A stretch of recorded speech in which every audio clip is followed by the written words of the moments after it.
Hello, welcome to the Knife Yak channel.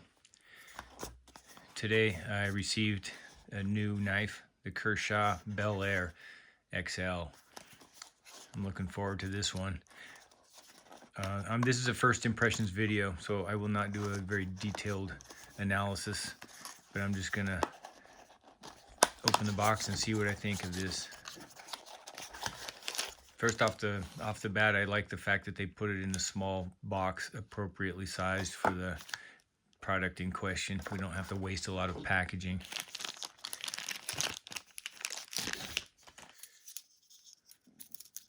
Looks like we got some desiccant material there.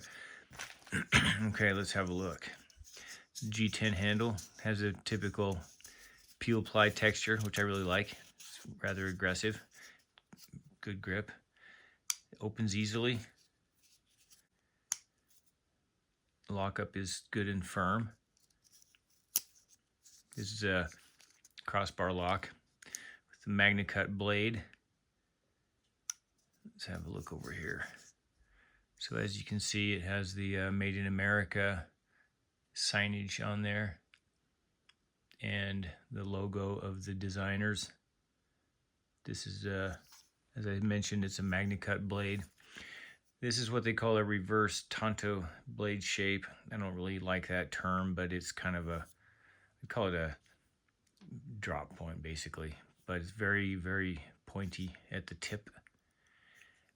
The edge grind looks like the edge thickness is fairly thin, and you can kind of tell just by looking at it because the width of the secondary bevel is not very wide, which means the stock must be fairly thin at that point, right?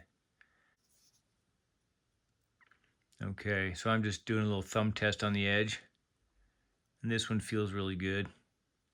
It's not terribly toothy, but it feels nice and thin. I think this will be very slicey. I don't have the specs in front of me. Anybody that wants to can look up the specifications, but the blade is fairly thin for a knife this size. It said just under 3.5 inches. It's advertised at 3.4 inches. Okay, I like to, with a blade like this, I think I should be able to get a fair amount of the edge down onto a surface, like if I'm cutting on a tabletop or on a cutting board. So I have a CD box here, and I'm going to tilt it like this so we can see, but I think I'll be able to get almost all of that blade down onto the, yeah, it looks like it comes almost down to here. So from the tip down to just about, I don't know, there's a little less than an inch that doesn't actually touch that plastic plane. So that's very good. So this will work in the kitchen for slicing food, and it'll work if you have to cut using that rocking cut to cut rope on a table or whatever. Let's have a little check on the ergos here. This feels like it's about the right size for my hand. My hands are not extremely wide or thick, but this one feels pretty good. So we have this indentation here for the index finger to keep the hand from sliding forward. There's also some jimping here on the spine near the handle. It's not terribly aggressive, but I think it does have some effectiveness. I think if I squeeze this kind of hard, I will feel some hot spots right in here probably, and that's probably not because of this jimping here so much as just the corners on the inside of the handle. So I can kind of feel that there, but when I use my hammer grip like this, which I would use for hard use, I don't feel any pain. But going back here like this a little bit, if I hold it more in a saber grip and squeeze hard, I can start to feel a little bit of the corners on this handle a little bit. But the clip is fine. The clip does not hurt my hand. I don't feel it biting in. The knife transitions okay to a reverse grip. I like the basic shape of this. It just seems kind of like a good no-nonsense design. These thumb studs are, I think, fairly well positioned. When you open the knife, the studs have to be far enough forward on the blade so that they can clear the widest part of the handle as the blade comes open. The thumb stud obviously can't interfere or knock up against that little bulge right there in the handle, right? So that's about right. That's kind of where it would have to be, right? And so in the open position, the studs are far enough back that they won't interfere too much with whatever you're cutting, especially since the blade has this choil here, which means that the sharpened portion of the blade is just about underneath the stud, maybe a little farther back. So that should not impair sharpening, and it won't interfere or snag on things when you're trying to cut. So that's all good. So yeah, I like the black G10. I suspect they'll probably come out with colors later on because they have a lot of different colors in the other Bel Air, the smaller sized one. So it's open back construction. You can see all the way through there. It has steel liners, which are skeletonized. You can see that pretty well, I think, from this camera angle. And so it has barrel spacers or offset posts. There are 2 of those. We have a fairly generous lanyard hole, and the clip is ambidextrous, can be positioned on either side. There is, as is typical with the axis lock or crossbar lock or whatever you call it, the positioning of the pocket clip can only be, generally will not be on the pivot end, because that could interfere with the accessibility to the lock bars. Speaking of which, these lock bar access, the post or the tabs that you grab hold of to release the blade are fairly close to the scales. They don't protrude out very much from the handle, but you can grab them. They kind of have a hole in the middle and some grooves around the circumference of the little access tabs, and so your fingers grab it quite well. There's not a ton of spring pressure there. It's pretty typical, similar to what you'd see on a Benchmade, or a host of other brands nowadays. So the springs are not terribly tight, and that in conjunction with the ball bearing assisted pivot allows the blade to swing open fairly easily.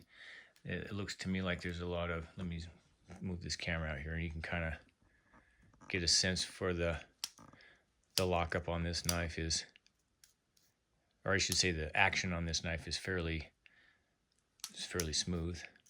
So it drops shut easily. This will have fidget factor for those who care about that. Oh, the reverse middle finger flick is very good with this knife because the action is so smooth. That works really great. And left-handed, whoops, that one hit the table. So yeah, it's great. Very deployable. I'm also curious to see, I assume that this will be a knife that I can deploy without the thumb studs just by shaking it open. So I'm going to turn my camera around here and we'll see. But yeah, you can just use the inertial gravity assisted shake open action. So yeah, you just give it a little jolt and the blade falls out and swings. So that'll be easy to deploy. So that's pretty good. One of the things I like about crossbar locks is that you can just kind of shake them open in many cases. Okay, so I got to check for carryability in my Benchmade soft sheath, which is the way I carry many of my EDC knives these days. So this should fit pretty well. Let's stick that in there. So this is a fairly narrow handle, so it fits in there easily. So it goes in there. There's a fair amount of daylight at the top, so this thing will shake around in there a little. It shouldn't fall out, but this is a knife that is short enough in the handle that I will probably stick a couple of gun cleaning patches in the base of the pouch just to let this thing ride a little higher. This makes it easier to grab hold of when you go to deploy it. So now I got to do a little pocket check, and we'll see how well this thing goes in and out of the pocket. I'll be back. Okay, I have installed the knife on my pants pocket, and the G10 is pretty abrasive, so that will be hard on the fabric, but I think it will smooth out over time. The clip is very snug, so you can, I don't know if you can hear this, but it kind of, you can kind of hear that kind of a scratchy sound as it goes in and out. There is a bit of a, since the clip on this knife is not, let me get my hand here where you can see it. The clip is not embedded, so it doesn't recess into the handle, and so there is a little bit of a, there's a little speed bump there, but I don't notice that being a huge problem when I'm putting the knife into my pocket. It doesn't really hang up there too much, or if it does, I just push past it and it works fine. So it goes in all the way. It is a deep carry clip, and you can kind of see about how much of the handle is showing there. It's by no means excessive. So I think for me, let's see, so I whip this out. It's hard to get it to let go because you don't have much to hang on to, and when you grab the clip, it kind of pushes the clip closed, so it clamps on fairly tight. So I think I can get to it and deploy it, but I think this knife will be a candidate for a lanyard, which I will, I might not even use the lanyard hole. I'll probably just run the lanyard through the clip as I describe in other videos. So I will probably use a lanyard on this if it goes in my pocket, but my plan would be to carry this one in the Benchmade pouch. All right. So the one thing left to do is a sharpness test. So I have a piece of catalog paper here, and we're gonna just see how well this edge does. That's extremely good. There's a little hang up there.